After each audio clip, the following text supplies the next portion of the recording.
to the special prosecutor, former special prosecutor Martin Benz-Kaiser Amidu. Well, he's broken his long silence with some fresh claims that President Akufo-Addo is scheming to capture the national security apparatus towards the electoral agenda of the New Patriotic Party in the 2024 parliamentary and presidential elections. Well, for the former Attorney General, he says President Akufo-Addo's constant refrain of handing over power to the NPP-led government in the 2024 elections and his desire of appointing friends and family to key strategic positions is a clear indication that the president is abusing the law to favor his political agenda. So exactly what are some of the concerns of Martin Amidu? Let's bring you excerpts on your screen right now. First of all, he goes ahead to indicate that the appointment by President Akufo-Addo of Mr.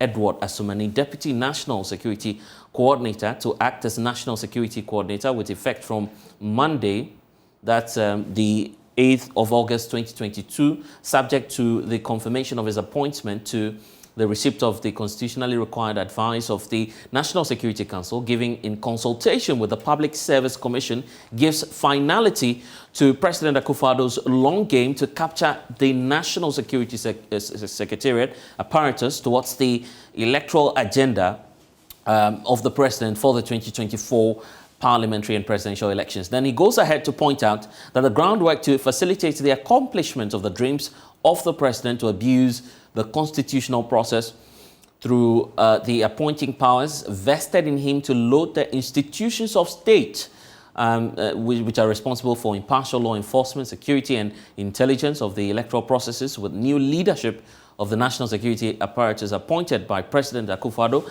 had already been laid down during his first term in office as president when he captured the commanding heights of the Ministry of Communications and Digitalization and its associate regulatory authorities and agencies responsible for information technology and communications. For those who understand the power of controlling voters and citizens' biometric data, this is a point you must pay attention to. Martin Amidu is claiming that this could be a means for checking or providing some surveillance of political opponents, which could not have been far from the main reason, for instance, why we are having government insist and railroad Ghanaians on the Ghana card registration and the SIM card re-registration exercise using the what he calls the unconstitutional and infamous process of the establishment of Emergency Communications Instrument EI-63. Now, according to Martin Amidu in his latest epistle, the 1992 Constitution has endured the longest in the democratic history of our dear nation, and he's enjoining all citizens to defend it against any attempts by the president to undermine its spirit or to establish by any subterfuge a one-party state by an elected president entrusted with the levers of power, of state power of the Republic of Ghana. And so because of this, Martin Amidu says he's breaking the long silence from public political discourse, which he imposed upon himself to call on all citizens to come together in defense of the 1992 Constitution, which will ensure that processes leading to the 2024 elections are not undermined by President Akufo-Addo and his penchant for impunity and abuse of constitutional power that may lead to the jeopardy of the Constitution that we as citizens are enjoined to protect and defend. And he says that we must always put Ghana first. For those of you wondering why Martin Amidu has issues with the president, he claims that on 3 occasions the president has insisted that his governing party will hand over to another New Patriotic Party administration in 2024. The latest claim was on North Star Radio when the president granted an interview. Listen. A lot of people are forgetting that in 2008, we almost broke the 8 then. The elections of 2008, which was the first one with me as a candidate of the NPP, I won the first round. And in fact, I was short of victory, of outright victory, by 23,000 votes. Very narrow. Very, very narrow. 23,000 votes had gone the other way wherever. and I would have been president on the first round in 2008. It didn't happen. Okay. We went to a second round, and in that second round, I lost. The MPP lost by 40,000 votes. Yeah. President Mills was elected with 50.01% of the overall vote. It is the narrowest margin of victory in any presidential contest of the Fourth Republic. Yeah. What that tells you that the MPP was extremely close to making that statement as far back as that. 2008. We have all learnt our lessons Okay. from what happened. Those that came from our own side, the difficult, the problems that we had ourselves, and those that were external to our party. And we're determined this time round that it will not only will it not be a victory, but it will be a decisive victory, because this National Democratic Congress, they should spend more time in opposition so that they can organize themselves better for the future of Ghana. And this is what Martin Amidu has issues with, the decision and that desire of the president to stay on to power, which he claims is playing games ahead of the 2024 elections, starting with the shake-up at the national security. So let's bring in now Pelgrave Boachi Dankwa, government spokesperson on governance and security. Thank you so much, sir, for your time here on The Pulse. The president did not give clear reasons for his decision, first of all, to do that recent shake-up at the national security. Are you able to explain to Ghanaians now, unlike what we're learning from Martin Amidu, as to why the president did some of these changes at the national security? Good afternoon to you, and a very good afternoon to your viewers. I think that in this country, we have seen that successfully from 1992, peaceful elections have been constructed by the Electoral Commission. I would want to put on record for us to displace and disregard the comments that have come from Martin Amidu. I mean, he's not an authority as it relates to electioneering, and we all need to be able to continually put trust in the Electoral Commission, who would have an opportunity to hold their 9th general election come 7th December 2024. Yeah, I agree with you. I'm sorry for cutting through, but you'd give the credence to Martin Amidu as someone who's played an instrumental role in nation building. This is the former Attorney General, for Christ's sake. You do know that, and this is not someone who could just, throw away his claims, knowing that he's also occupied the office of the Special Prosecutor. I do disregard the claims of Martin Amidu on record, and you can quote me on that. The President of the Republic continually holds the right on decisions that he makes as regards to persons in various sectors. The president has made a decision of bringing in new leadership into the national security. And you will recall, the acting national security coordinator was the deputy national security coordinator. And I think that the president has made his decision. The president in no way is desirous in recapturing power in 2024 unless the good people of this country have voted for him. And the NPP, the president has always stated that the election is won on the day that elections are voted for. And so the schemes that the Honorable learned former Attorney General Martin Amidu is trying to purport into the interest of the Ghanaian people should be clearly disregarded with every iota of trust that it deserves. The president has made his decision. He's appointed leaders of the national security. He's reassigned the former national security coordinator to focus on the Accra Initiative at the office of the president. And the Accra Initiative, it will be a concern to the Ghanaian people, is sharing intelligence within our various countries. And I believe very well that the former national security coordinator is in the right scheme of mind to continue his work, focusing on the regional bloc as we all experience various measures of threats of terrorism in our country. Martin Amidu describes the National Security Secretariat as a law enforcement agency which does not need to be filled up with persons of partisan interest. Are you mindful of that as a government in making the latest appointments you did? All appointments that are made in this country is in the interest of the Ghanaian people. The Ghanaian people on every electioneering year vote for a political party. When the political party ascends into power, the political party becomes the party of the country. All the people that the President of the Republic appoints and deems fit as ministers, as deputy ministers, as CEOs, as deputy CEOs, as MPs, people that are serving in the various districts, are all persons that serve in the interest of the country. And I do not think that we would want to discredit the leadership of President Nana Akufo-Addo and his decision really to appoint these people. And these people, I can put on record, are not party cronies. They are people that have the experience. They are people that are credible. They are people that have shown leadership in everything that they have done as it relates to security and making sure that our country is bordered and guarded very well. Help us with this, and maybe this will be the finest opportunity of understanding what the president means. He's on countless occasions expressed his firm convictions that the New Patriotic Party, regardless of what happens to the party in the 2024 elections, he is convinced that he would be handing over power to an NPP president. I'm just paraphrasing the president in that regard. What exactly is motivating that consistent belief of the president? The desire of every political party is striving on promises.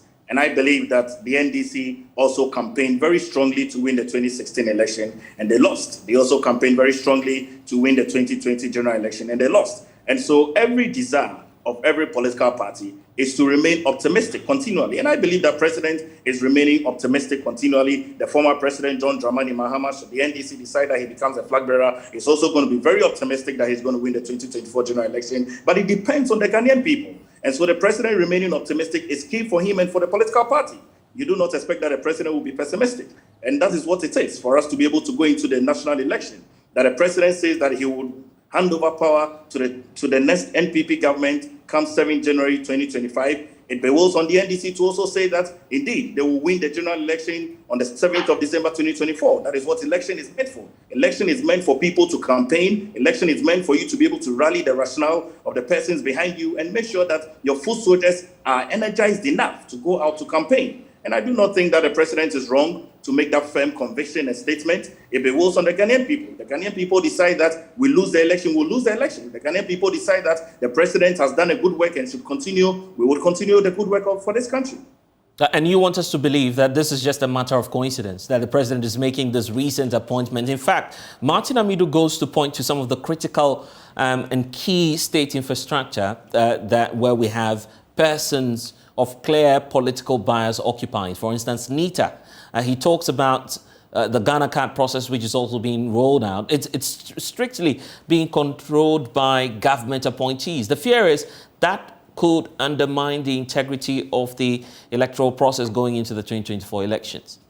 I disregard that statement with the clearest intention that it deserves. Yeah, but I mean, this is someone, and I'm sorry for coming to again. This is someone who's giving you a trajectory to back his claims. It's not, as simple as that for you to sit in your office and to say that it's not true. The trajectory of what Martin Amidu is stating is disproved clearly, and I will state on record.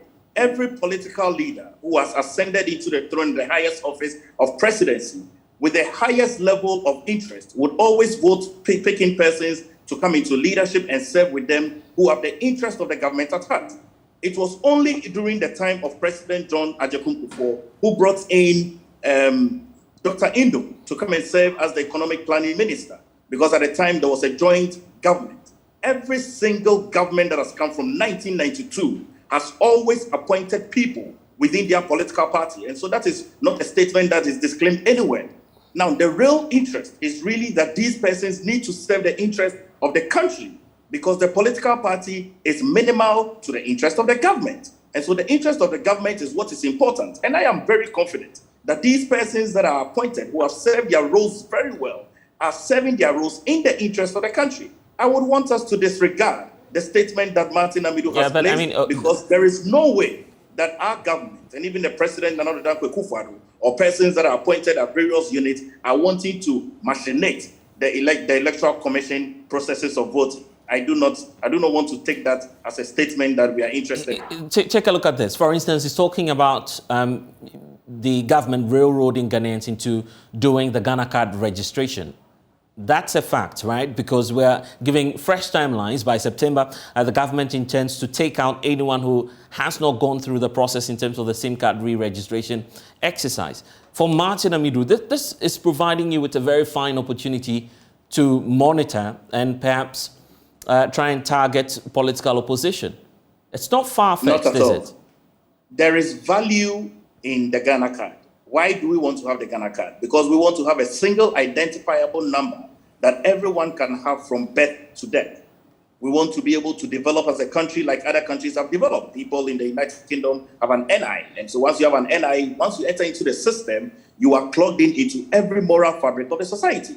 The Ghana card has your TIN number, the Ghana card has your biometric, the Ghana card has your GPS, the Ghana card has the number of taxes that you pay. The Ghana card is really the significant unifier identifiable card that every single Ghanaian must be on. And I do not think that in this country we would want to discredit persons not to have a Ghana card or persons not to have an opportunity to re-register their SIM cards. If you understand and appreciate, there are close to about 47 million mobile handsets in this country, which means that the persons that are in this country are even less than the number of mobile handsets in this country. Ghana has a population of about 8.8 million people.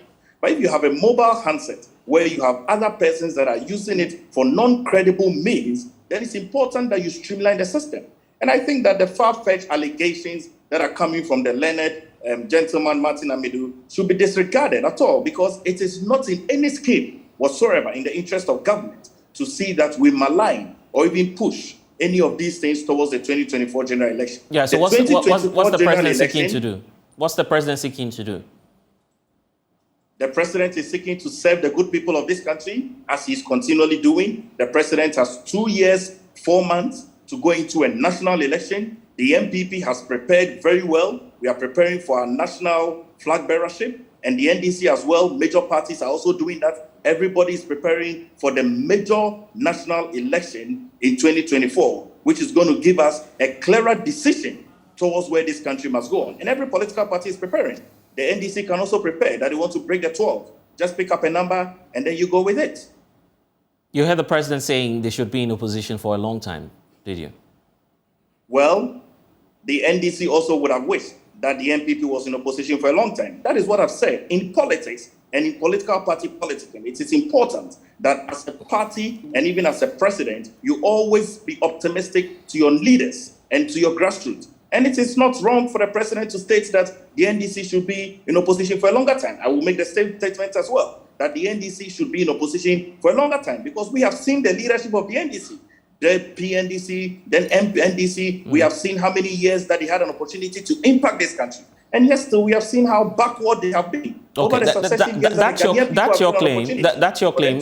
Perhaps, I guess we'll have that conversation on comparing your track records later on. But is it not significant that consistently you find Martin Amidu, and this is after a very long break, when he left the office of the special prosecutor, he tabled before the president some concerns he had, then published an article calling the president, you know, the very obvious, I do not intend to repeat those words, but just suggesting clearly that the president has that desire of shielding his appointees and building cronies. He's back again saying that the president is doing same. I mean, what could be informing that conviction from the special prosecutor, particularly when he served in that sensitive position? The president says he trusts his integrity and track record, for which he gave him that position, first of all. So this is someone we can trust, right? The president appointed Martin Amidu, an NDC crony, to head the office of the special prosecutor. Martin Amidu resigned because he failed to be the special prosecutor of this country. The Ghanaian people are aware of that. And so in that regard, I do not know why Martin Amidu is up to this, but I'm telling you on record that we should disregard all statements that come from Martin Amidu, because it has the least of credit that our government can ever give to it. Well, he's asking Ghanaians to rise up and defend the Constitution. What interpretations do you get from that? You should be able to ask him that question, because the 1992 Constitution is not in contempt, as far as I'm concerned. The 1992 Constitution has guided us. We just of the 1992 Constitution, which is gradually giving us a beacon of democracy. And I do not think that the 1992 Constitution has lost the value whatsoever. For your side, I mean, and from where you sit, looking at the posture of the president, he's been criticized on so many occasions for his indifferent posture. I mean, he doesn't seem to care about what's happening in the country. We've not heard him speak even on some of the crucial matters confronting us as a nation. All we hear the president say is, for instance, we'll break the 8 and the NPP will continue to run the affairs of this nation. That's the closest we've come to hearing from the president touch on what's going to happen to the future of this nation. Don't you have that feeling that the president simply does not care, knowing that at least he's leaving office after his 8-year term?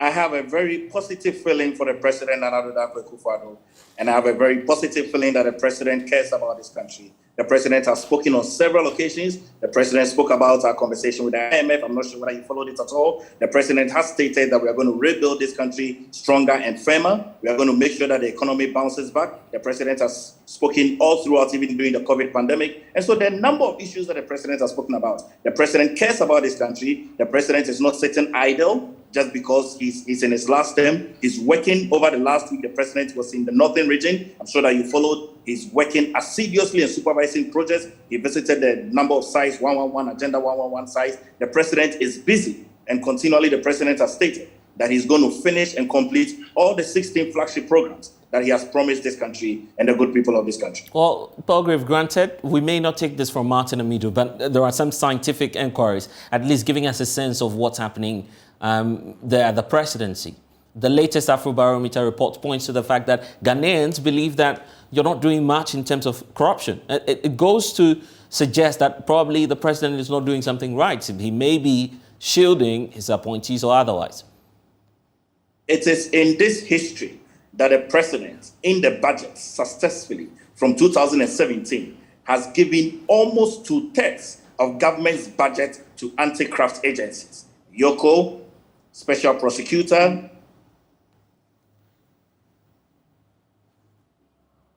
Palgrave? Okay.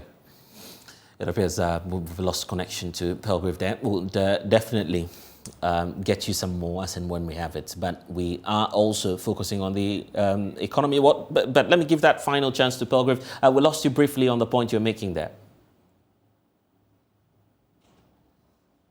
Yes, so kindly unmute for me so you wrap up with the point. Anti-graft.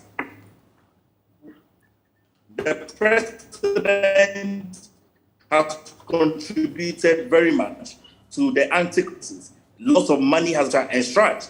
And clearly, you cannot say that the president is desirous not to fight corruption. The president has stated that if persons in his government are found to be corrupt, those persons should be brought to the law.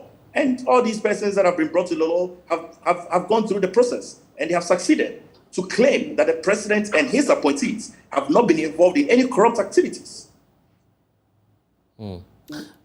Anyway, I would have to leave it here. I'm grateful for your time. That's Palgrave Boachi Dankwa. He's actually the government spokesperson on governance and security.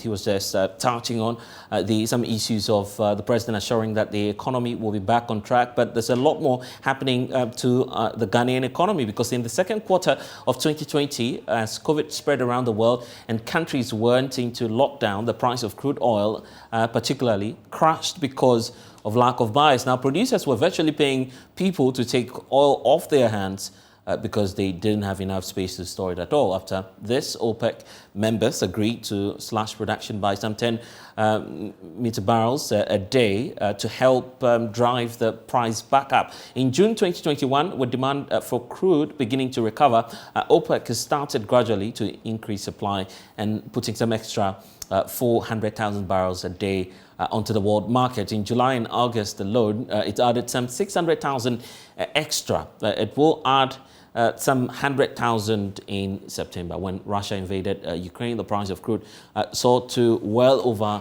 $100 per barrel because of the panic on the markets. Well, this has caused some significant rises in the price of petrol at the pumps, reaching more than $135 per barrel at the start of this year. So the implication of this is obvious. It's triggered some hikes in transport fares and there are fears that the effects may continue. So let's have a conversation with some experts on this matter. Let me bring in Peter Tekpe, who is an energy policy analyst, joining us via Zoom.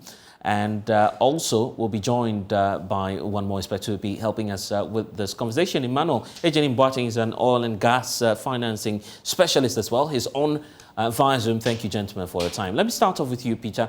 Here we are seeing the trends and the likely impact on our economy. And we're also, mind you, battling the issue of the CD depreciation. What more do you have to add to that? Thank you very much. Indeed, if you look at the trend, in specific case for Ghana, we always look at the key drivers of the prices at the pump. And we say that the three key drivers are the prices at the world market, the CD depreciation, the exchange rate, and then the tax. We realize that for the tax, fortunately, there's nothing that the government can do about it. Because, government said they will not reduce it. Of course, that is where something could have been done. But if you look at the volume of it, the value is just something small, less than 3 cedis. But the two, which is the world price and then the exchange, it means that anytime we have some stability, then we are okay. But because we do not have control over these two, it means that we need to take measures to be able to, address the situation in order to avoid the price hikes and the volatility in the market. So it is very important that we look at it because this volatility in prices and then the exchange is going to go up so far as Forex is required to import this product. Let me bring in Ejenim at this point. The concern about the implication for the Ghanaian consumer. What will that be? And kindly unmute for me so we can hear the points you're making, sir. Hi, can you hear me now? Yes, loud and clear. Okay. So I was saying that I think for Ghana, first of all, greetings to all your listeners. In Ghana, I think it's key. Petroleum drives everything we do, whether it's transport, whether any other thing that's done internally, petrol is key. For the ordinary consumer, I think prices going up. Yesterday, the Statistical Service spoke about the inflation and all that. And the key thing is that these things are being driven by the increase in petroleum prices. So for the ordinary consumer, it is key that the consumer can buy fuel cheaper. Otherwise, then it's challenging at the end of the day, I must say. I also briefly want to just add a bit to what Peter said initially, that apart from the key things, the increase in world market price, the depreciation of the currency, the FX availability is also key.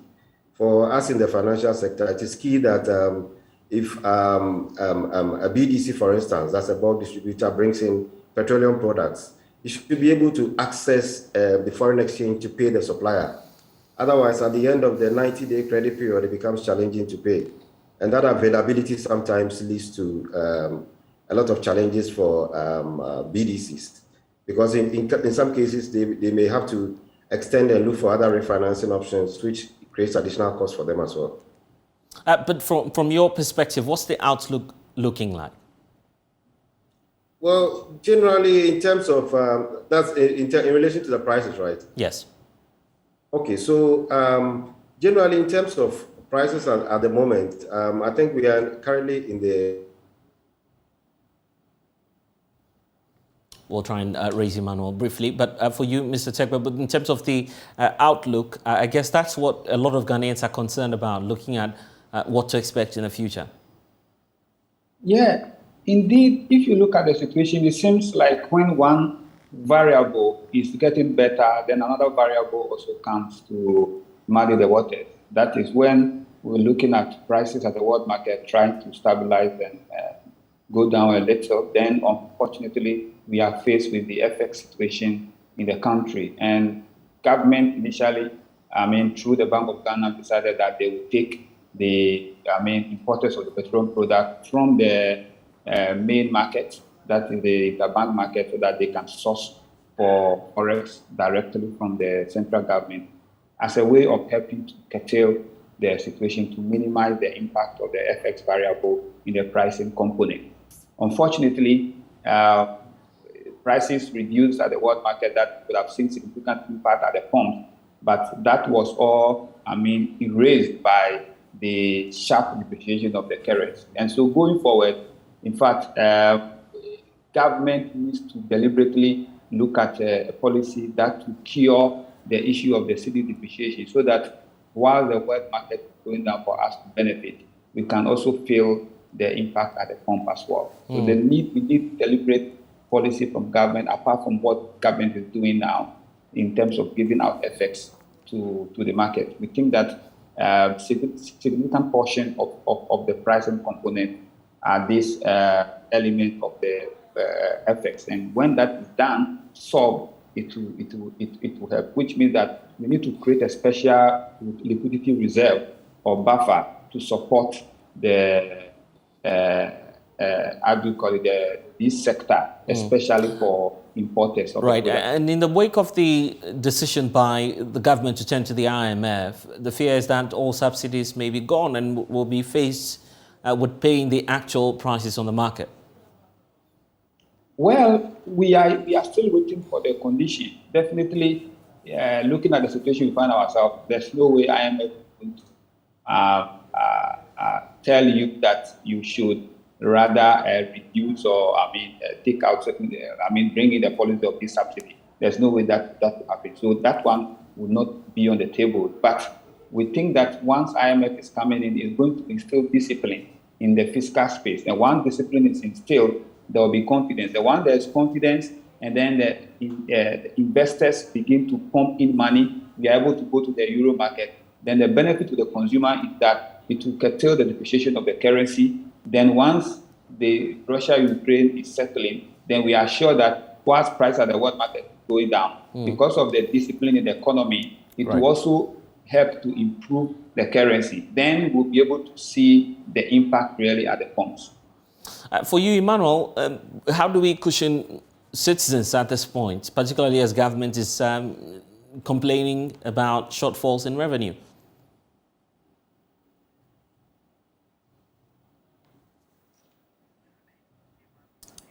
Emmanuel, we seem to be having some challenges still with your lines, but let's wrap up with you, Mr. Tekpe, on the way forward. What, in terms of practical measures from government and with regard to policy, what do we do to check this? Well, so currently the situation we find ourselves now going forward, the practical solution or measure that we need now is such that we need to have a buffer in terms of reserve for this product, so that we will be able to store enough to cushion us in times like this.